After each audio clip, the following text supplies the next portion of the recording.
Ya, shalom saudara. Hari ini saya ingin share dengan kita semuanya dari Mazmur pasal yang ke-14, saudara. Kalau sudah ketemu, saya akan bacakan untuk kita semuanya. Judul perikopnya, Kebebalan Manusia. Untuk pemimpin biduan dari Daud. Orang bebal berkata dalam hatinya, tidak ada Allah. Busuk dan jijik perbuatan mereka. Tidak ada yang berbuat baik. Tuhan memandang ke bawah dari surga, kepada anak-anak manusia untuk melihat, apakah ada yang berakal budi dan yang mencari Allah. Mereka semua telah menyeleweng, semuanya telah bejat. Tidak ada yang berbuat baik, seorang pun tidak. Tidak sadarkah semua orang yang melakukan kejahatan, yang memakan habis umatku seperti memakan roti, dan yang tidak berseru kepada Tuhan, di sanalah mereka ditimpa kekejutan yang besar. Sebab Allah menyertai angkatan yang benar. Kamu dapat mengolok-olok maksud orang yang tertindas, tetapi Tuhan adalah perlindungannya. Ya, datanglah kiranya dari Sion, keselamatan bagi Israel. Apabila Tuhan memulihkan keadaan umatnya, maka Yakub akan bersorak-sorak, Israel akan bersukacita. Nah, saudara, ini Mazmur Daud, saudara. Biasanya kalau kita lihat Mazmur Daud itu sering mengeluh tentang orang-orang yang berusaha mencelakai dirinya, tentang orang-orang yang membenci Daud, menganiaya Daud, menghina, melecehkan Daud. Jadi kalau kita perhatikan Mazmur-Mazmurnya, banyak sekali yang bernada seperti itu. Jadi itu nada keluhan, saudara ya. Tapi yang diakhiri dengan keyakinan, ya kayak gitu. Tapi dalam Mazmur yang kali ini, Daud tidak tidak membuat atau menggubah satu Mazmur yang isinya itu tentang keluhan-keluhan. Kali ini Mazmurnya dia langsung meruntut, saudara. Meruntut, sebenarnya yang bikin manusia jadi bejat itu apa sih? Sebenarnya yang bikin manusia itu jadi hatinya serong, itu sebenarnya apa sih? Kenapa orang mau menganiaya orang lain? Kenapa orang mau menghina orang lain? Kenapa orang lain mau melecehkan orang lain? Kenapa orang ingin mencelakai orang lain? Kenapa orang itu penuh kebencian? Kenapa? Nah, dia mulai meruntut. Jadi dia mulai merenungkan apa sebenarnya hatinya orang-orang seperti ini itu isinya apa sih sebenarnya? Kenapa orang kok jadi seperti ini? Daud sebenarnya menyadari, saudara. Dia menyadari betul bahwa semua orang itu telah berdosa dan kehilangan kemuliaan Allah. Jadi semua manusia itu jatuh ke dalam dosa karena pemberontakan. Karena manusia itu jatuh di dalam dosa, karena manusia itu punya hati yang memberontak, manusia ini akhirnya dilahirkan dengan kodrat yang sebenarnya sama semuanya. Terjadi pada semua manusia. Apa? Kodratnya rusak. Hatinya rusak. Memang ada yang bentuknya itu nggak rata gitu, ada yang cuil-cuil, ada yang sudah beset-beset. Tapi prinsipnya semua orang itu sebenarnya rusak. Daud memahami itu waktu dia memikirkan semuanya. Itulah kenapa, saudara, di ayat yang pertama, saudara, sampai ayat yang ketiga, saya akan bacakan kembali untuk kita semuanya. Orang bebal berkata dalam hatinya, tidak ada Allah.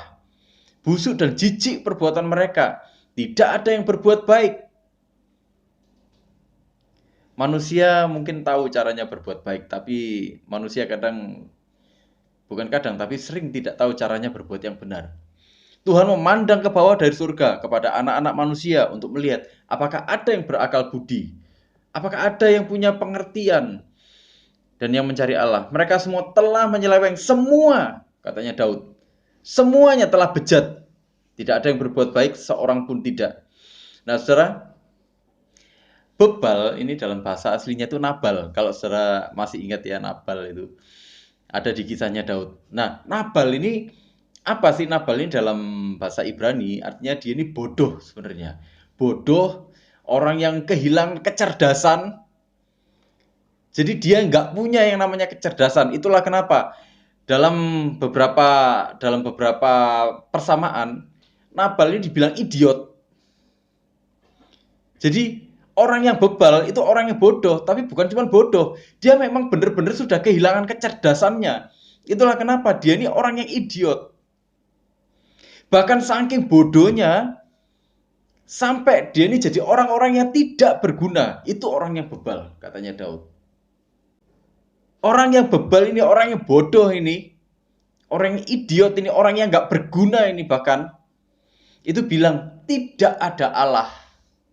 Nah, saudara, sebenarnya banyak orang berpikir ini ateisme, berbicara tentang ateisme. Tapi sebenarnya dalam budaya waktu itu mereka nggak kenal ateisme yang dibilang itu ateisme filosofis. Jadi artinya gini, mereka benar-benar mengakui bahwa tidak ada Tuhan, itu nggak ada.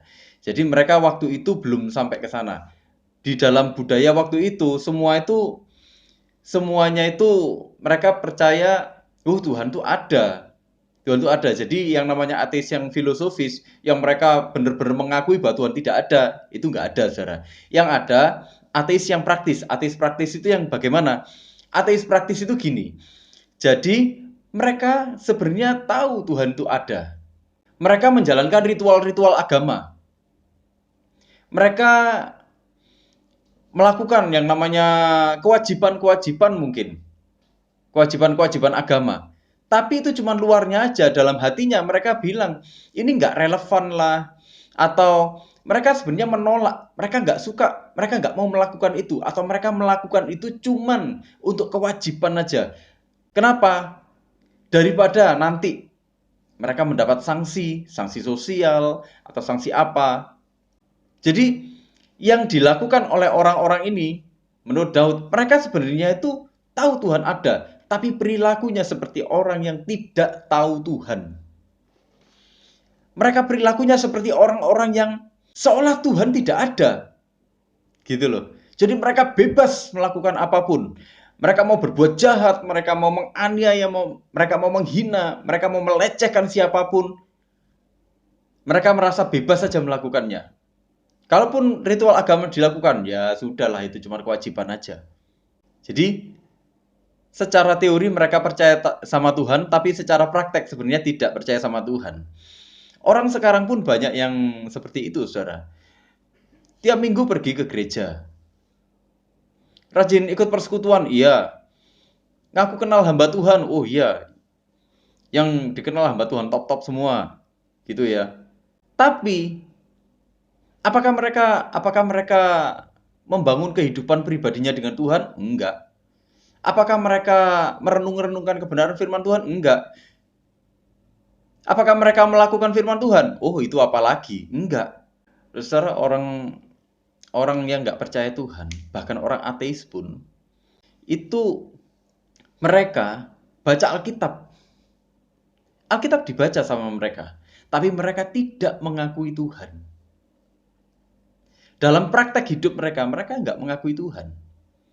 Nah, itulah yang terjadi pada banyak orang dewasa ini. Jadi, orang ngakunya beragama, orang ngakunya Kristen, tapi tindakannya nggak Kristen sama sekali gitu loh. Ngakunya Kristen, tapi tindakannya liar, brutal. Begitu gampang nyebar hoax, begitu gampang menganiaya orang lain, begitu gampang menghina orang lain, begitu gampang melecehkan orang lain. Apakah itu bisa disebut orang yang takut akan Tuhan sebenarnya? Atau orang yang beragama? Karena kalau kita belajar dalam prinsip-prinsip kekristenan, prinsip-prinsip kasih, sebenarnya semuanya itu nggak ada. Nah, itu yang dimaksud Daud dengan waktu dia ngomong, orang bebal berkata dalam hatinya, tidak ada Allah. Tidak ada Allah. Jadi orang yang bodoh, orang yang idiot ini, orang yang gak berguna ini, dia bilang, ya dia melakukan aja lah apa yang jadi kewajibannya, tapi dalam praktek hidupnya sebenarnya dia kelihatan tidak percaya Tuhan. Nah, orang bebal ini orang yang seperti apa? Kalau kita baca di ayat 2, ayat 3, dibilang ini orang yang pertama, saudara, busuk, jijik perbuatannya. Busuk ini Orang yang menyimpang, orang yang secara moral itu sudah rusak. Nah ini, jadi Daud ini mulai menyoroti keadaannya manusia itu sebenarnya seperti apa sih? Manusia tanpa kasih karunia Tuhan itu seperti apa? Manusia tanpa pimpinan Tuhan, tanpa tuntunan Tuhan itu seperti apa? Ini dia. Yang pertama, dia bilang busuk perbuatan mereka tuh. Rusak secara moral dan sifatnya tuh menetap, saudara. Jadi nggak cuman, oh sekarang melakukan, besok dia bertobat. Oh, enggak. Tapi ini sifatnya terus-menerus. Jadi memang dari bawaannya sampai terus-menerus sebenarnya kodrat barunya manusia yang jatuh dalam dosa itu seperti itu, menyimpang, rusak secara moral. Kemudian waktu dia bilang jijik perbuatannya, jijik itu apa? Buruk sekali, sangat memuakkan, sampai kita tuh ngelihat aja nggak mau sebenarnya. Seharusnya orang yang sehat, orang yang ada di dalam kasih karunia Tuhan, ngelihat itu loh nggak mau, saudara. Tapi itu dilakukan oleh orang-orang bebal. Tindakannya itu buruk sekali, menjijikkan, sangat memuakkan. Dan itu sifatnya menetap. Begitu dia lahir, dia sudah bawa sifat-sifat itu. Dan kalau dia nggak ada dalam kasih karunia Tuhan, selama-lamanya dia akan punya yang seperti itu. Kemudian dilanjutkan lagi, tidak ada yang mencari Allah. Mencari Allah ini dalam artian tidak ada yang mau belajar. Itulah kenapa dia tidak punya yang namanya kecerdasan. Nggak mau belajar, nggak mau mengerti tentang firman Tuhan. Jadi dalam pandangannya Daud, orang belajar firman Tuhan itu kamu harus merenung-renungkan. Gitu, saudara. Kemudian dibilang lagi, bejat kelakuannya. Bejat ini apa? Secara moral dia sudah benar-benar rusak. Dia melakukan apapun yang menurut dia benar. Bukan apapun yang menurut Tuhan benar, tapi apapun yang menurut dia benar. Kalau dia sudah jadi standar kebenaran bagi dirinya sendiri, bahkan dia akan menghalalkan segala cara. Termasuk bahkan membunuh orang itu halal bagi dia. Selingkuh, halal nggak bagi dia? Oh halal. Karena dia ingin memuaskan dirinya sendiri kok. Ada prinsip yang namanya itu YOLO, you only live once. Kamu cuman hidup sekali. Itulah kenapa semua harus dicoba, termasuk perselingkuhan, perjinahan, yang seperti itu. Kalau dia sudah jadi kebenaran bagi dirinya sendiri, semuanya itu bakal dilakoni, saudara. Dia nggak akan segan-segan nyabut nyawanya orang. Bagi kita yang tahu kebenaran, hal-hal yang seperti itu salah semua kan, saudara. Keliru kan, benar-benar itu keliru. Tapi bagi mereka yang hidup di dalam dosa, yang hidup di dalam pemberontakan kepada Tuhan, itu sah-sah aja.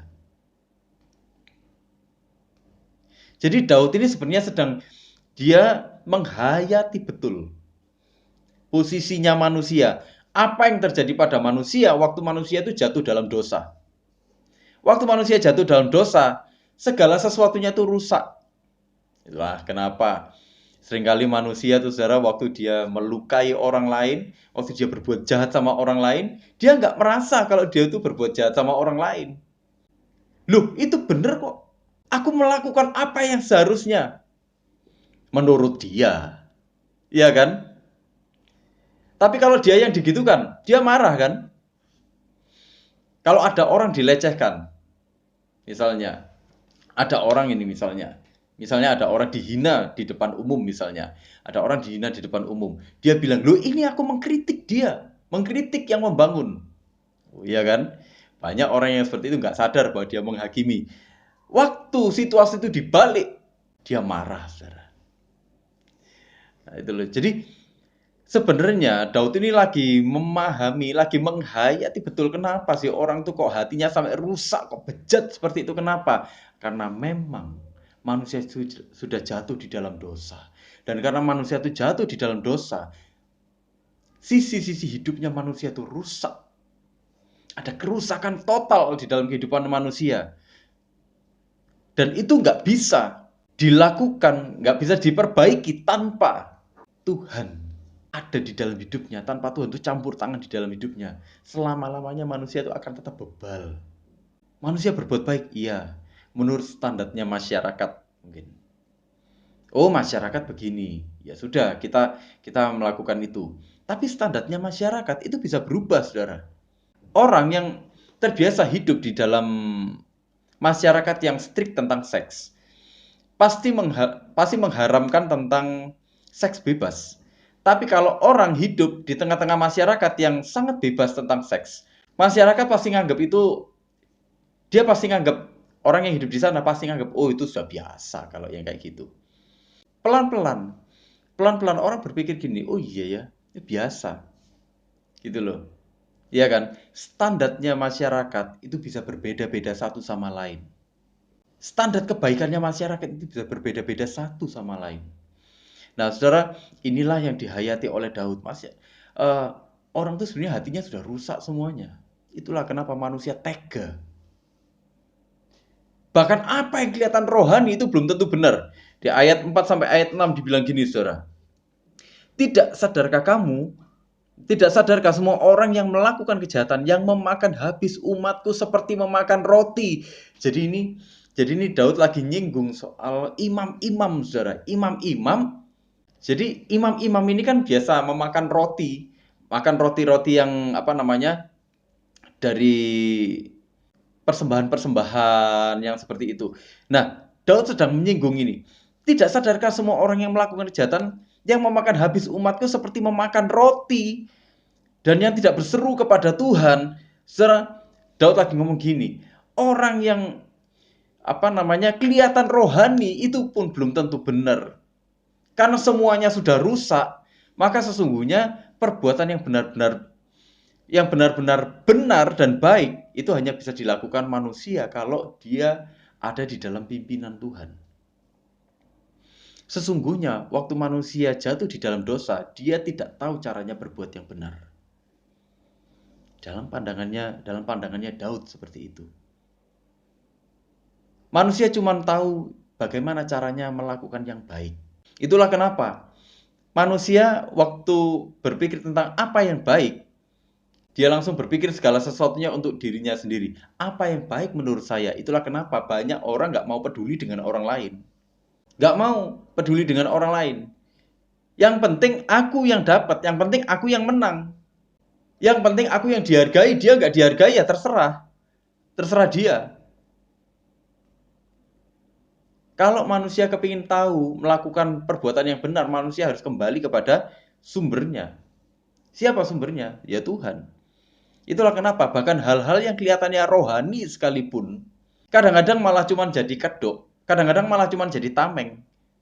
Berapa banyak orang orang memperkosa orang lain, orang mengintimidasi orang lain, dan itu dilakukan oleh pemimpin-pemimpin agama, orang-orang yang sangat dihormati.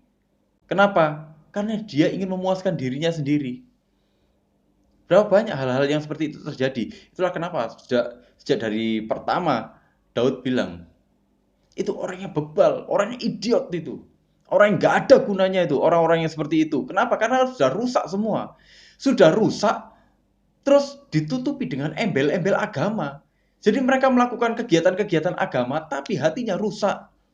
Hatinya tidak ada pertobatan sama sekali. Itulah kenapa efeknya rusak semua. Orang-orang yang ada di sekelilingnya ikut rusak. Orang-orang yang ada di sekelilingnya ikut merasakan kerusakannya. Saya waktu ini sore baca-baca, saya belajar-belajar. Saya melihat bahkan di luar negeri, saudara. Di luar negeri itu ada begitu banyak bahkan kasus. Di Indonesia aja banyak kok. Kasus-kasus tentang bagaimana seseorang tuh melakukan pelecehan-pelecehan spiritual. Pelecehan-pelecehan spiritual tuh jadi dia mempergunakan otoritasnya tuh secara salah untuk mendapatkan keuntungan pribadi bagi dia. Jadi dia mengintimidasi orang lain. Jadi supaya orang tuh benar-benar tunduk sama dia. Itulah kenapa, saudara. Kalau orang kena spiritual abuse, biasanya bahkan waktu dia diperkosa sekalipun, nanti jaraknya sudah lama baru dia berani ngomong. Kenapa? Oh, karena dia pemimpin rohani. Gitu-gitu, saudara. Orang tahu melakukan apa yang baik, tapi nggak tahu melakukan apa yang benar. Padahal yang baik belum tentu benar. Perbuatan baik yang seperti itu cuman jadi perbuatan yang munafik akhirnya. Perbuatan yang pura-pura.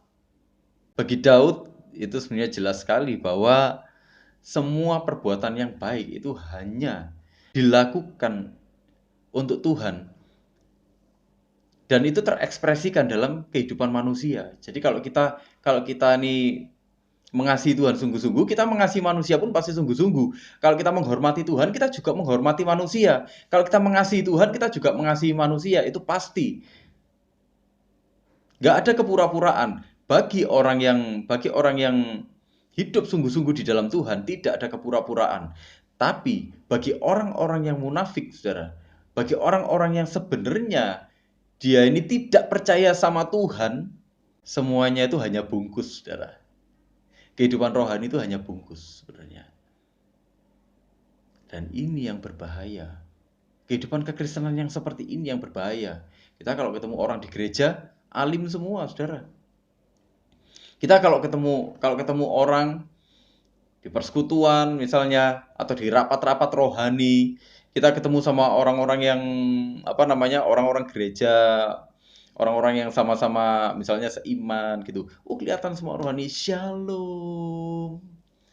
Shalom, Tuhan tuh baik. Ya kan? Di belakang ngapain dia? Tuhan, tolong Tuhan supaya istriku nggak tahu Tuhan aku punya simpenan gitu, saudara. Ya kan? Dia nggak ada takut-takutnya. Bahwa Tuhan tuh melihat semuanya. Dia nggak takut dengan itu. Dia malah melibatkan Tuhan di dalam ketidakbenarannya. Dia berusaha melibatkan Tuhan dalam segala sesuatu yang tidak benar yang dia lakukan. Itu bejat itu. Tapi bagi Daud itu satu hal yang jelas. Bahwa kalau orang ada di dalam kasih karunia Tuhan, dia akan mengasihi Tuhan. Kalau dia mengasihi Tuhan, dia akan mengasihi manusia. Kalau dia menghormati Tuhan, dia juga akan menghormati manusia. Dia tidak akan pernah melecehkan orang lain. Seringkali perbuatan baik itu cuma untuk memuaskan ego aja, kok, saudara. Itulah kenapa Daud itu bilang gini sebenarnya. Kamu harus tahu apa yang benar, kembali kepada apa yang benar. Kalau kamu tahu melakukan yang benar, kamu pasti tahu melakukan apa yang baik. Dan perbuatan baiknya pasti murni. Kenapa? Karena perbuatan baiknya itu bersumber kepada Tuhan, sumber dari segala kebaikan. Ada standarnya. Standarnya bukan standar ganda. Kalau standarnya manusia itu standar ganda, saudara. Hari ini baik menurut saya. Kalau saya melakukan ini kepada orang lain, misalnya saya marah-marahi orang lain yang seperti ini dengan cara seperti ini, saya bentak-bentak orang lain di depan umum misalnya, itu baik, itu untuk membangun dia. Itu standarnya dia kepada orang lain. Tapi waktu orang lain lakukan itu kepada dia nggak mau. Itu namanya standar ganda. Nah, itulah kenapa terus kemudian dibilang gini di ayat ke-7, saudara. Datanglah kiranya dari Sion keselamatan bagi Israel apabila Tuhan memulihkan keadaan umatnya. Pulih ini, saudara, artinya dia berbalik. Ada hubungan yang kembali. Hubungan siapa? Antara Tuhan dengan manusia. Kemudian hubungan antara manusia dengan manusia. Yang dimaksud Daud. Hubungan antara Tuhan dengan manusia itu kembali. Oh iya, kita punya hubungan lagi. Dulu terpisah kita, tapi sekarang kita hubungannya ini dijembatani kembali.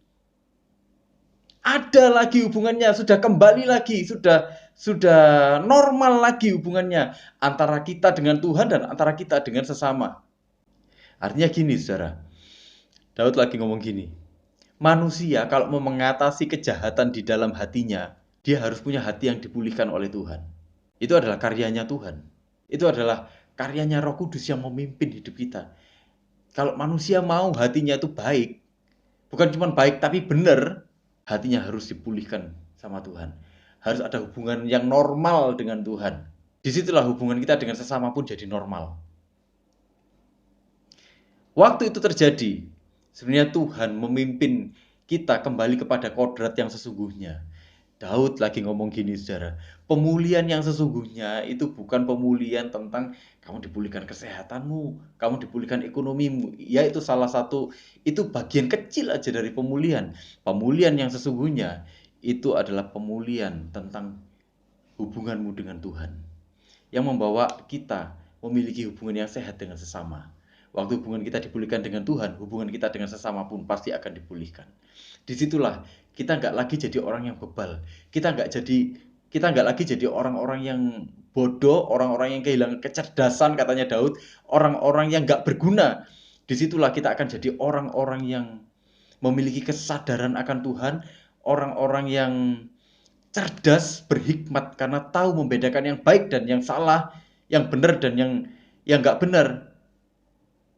Disitulah saudara, kita akan memiliki hubungan yang sehat dengan sesama manusia. Kita akan jadi orang-orang yang bermanfaat, kita akan jadi orang-orang yang berguna. Itulah arti pemulihan yang sesungguhnya. Jadi Daud ini saudara, dia meruntut. Kenapa manusia bejat? Kemudian dia meruntut lagi. Apa sebenarnya pemulihan itu? Selama ini kita banyak disodori dengan pikiran-pikiran pemulihan itu, ekonomimu dipulihkan. Ya, nggak salah kita berdoa seperti itu. Kesehatanmu dipulihkan, nggak salah kita berdoa seperti itu. Saudara, Tuhan minta disembuhkan, Tuhan minta dipulihkan pekerjaannya dan sebagainya. Nggak salah. Tapi bagi Daud, hal yang paling esensial yang harus ada di dalam hati kita, keinginan, kerinduan untuk kembali terus kepada Tuhan. Disitulah kita akan jadi orang-orang yang berguna, orang-orang yang memiliki hikmat yang luar biasa. Semakin hari kita akan semakin dewasa. Amin, saudara. Saudara, hari ini kalau kita punya pergumulan, gak apa-apa kita berdoa. Tapi di atas semuanya itu berdoalah supaya kita punya hubungan yang sehat dengan Tuhan. Amin, saudara. Itulah pemulihan yang sesungguhnya. Mari kita sama-sama berdoa.